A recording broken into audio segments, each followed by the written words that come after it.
Ça, c'est une Lotus. Mais ce n'est pas Lotus. Et ça, c'est une vraie Lotus. Mais ça s'appelle pas Lotus. Et le pire dans l'histoire, c'est que ces deux voitures, qui n'appartiennent pas à la même équipe, ont couru en même temps. Mais qu'est-ce que c'est que cette histoire de deux écuries Lotus en Formule 1? Eh bien, c'est ce qu'on va voir aujourd'hui. Mais avant que la vidéo ne commence, comme d'habitude, n'hésite pas à t'abonner et à lâcher un like et partager la vidéo autour de toi pour qu'un maximum de personnes puissent voir mon travail. Ça m'aiderait beaucoup à réaliser mon objectif de devenir journaliste sportif. Maintenant que ça c'est dit, place à la vidéo. Comment on s'est retrouvé avec deux écuries Lotus en Formule 1? C'est parti.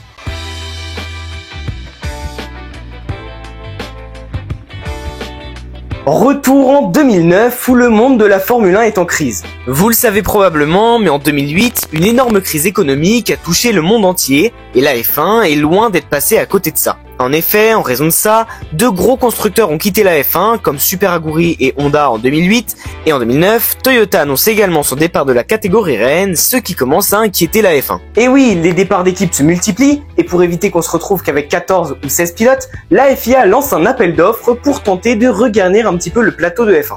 Cette offre intéresse une équipe de F3 britannique du nom de Lightspeed qui aimerait déposer une candidature pour potentiellement entrer en Formule 1. Mais vous le savez, la F1 ça coûte des sous et Lightspeed doit trouver un soutien financier pour avoir un projet viable. C'est pourquoi ils vont contacter Tony Fernandez, un riche entrepreneur malaisien notamment connu pour être le PDG de Air Asia, une compagnie aérienne low cost multinationale. Fernandez accepte donc de donner le soutien financier et se dit que ce serait bien de refaire vivre le nom Lotus. En effet, il faut savoir que la marque Lotus était possédée à 80% par Proton depuis 1998, Proton étant un groupe automobile malaisien. Et la volonté de Tony Fernandez est de promouvoir Proton. L'équipe présente donc sa candidature sous le nom Lightspeed Lotus pour la saison 2010 de Formule 1. Mais le problème, c'est que Fernandez et Lightspeed ne se sont pas du tout concertés avec Proton et Lotus Cars pour l'utilisation de leur nom. Souhaitant donc protéger leur nom et leur image de marque, Proton et Lotus Cars entament une procédure judiciaire contre Fernandez et Lightspeed qui utilisent leur nom sans autorisation. La FIA rejette donc la candidature de Lightspeed Lotus. Mais quelques mois plus tard, BMW annonce son retrait de la F1 et la FIA lance un nouvel appel d'offres. Le gouvernement malaisien y voit là une chance de rentrer en Formule 1 et va recommencer les choses correctement. Toujours dans la volonté de promouvoir Proton, Tony Fernandez va cette fois-ci demander l'autorisation au groupe automobile malaisien pour l'utilisation du nom Lotus. L'équipe de Fernandez est donc la propriété du gouvernement malaisien et est soutenue par de grosses entreprises malaisiennes comme Air Asia, le circuit international de Sepang et Proton avec le nom. Donc oui, plus de Lightspeed. Cette fois-ci, la candidature est retenue et l'équipe disputera la saison 2010 sous le nom Lotus F1 Racing. Tony Fernandez est lui placé à la tête de l'équipe. L'écurie sera basée à Ingham et a donc très peu de temps pour se préparer. Les pilotes seront Jarno Trulli et Heikki Kovalainen, tous deux victimes du jeu des chaises musicales de la F1. Mike Gascoigne, un des plus grands ingénieurs du paddock de F1, est nommé directeur technique et annonce vouloir défier les débuts de Brand GP. Pour le moteur, l'équipe malaisienne choisit le moins cher puisqu'ils choisissent d'introduire le moteur V8 Cosworth. Mais dès que la saison 2010 de F1 commence, on se rend très vite compte que l'équipe est loin de jouer les premiers rôles.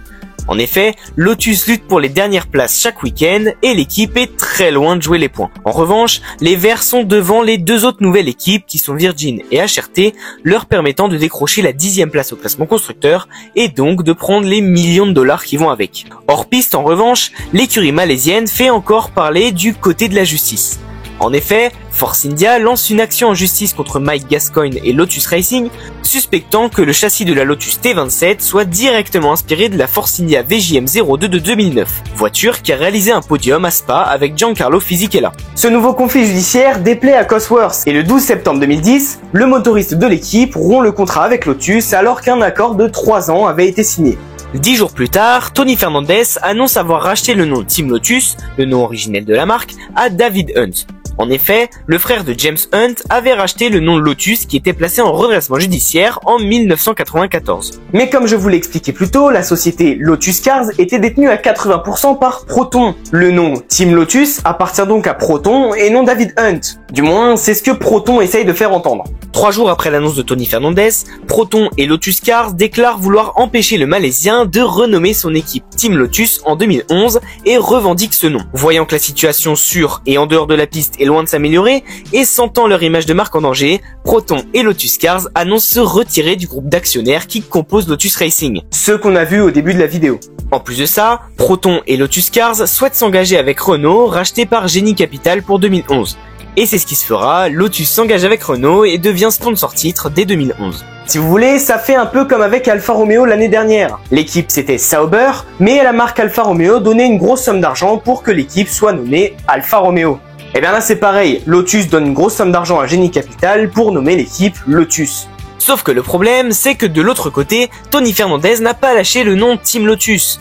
En effet, une procédure judiciaire est en cours et l'équipe utilise donc le nom Team Lotus en attendant que l'affaire soit résolue. Donc là, on se retrouve dans une situation où deux équipes revendiquent le nom Lotus. D'un côté, l'équipe aux voitures vertes qui galèrent au fond de grille et qui ont le droit d'appeler leur châssis Lotus, bien que Lotus se soit complètement retiré de l'équipe, et de l'autre, la marque Lotus qui n'a pas le droit d'appeler son équipe Lotus parce que le nom est déjà pris.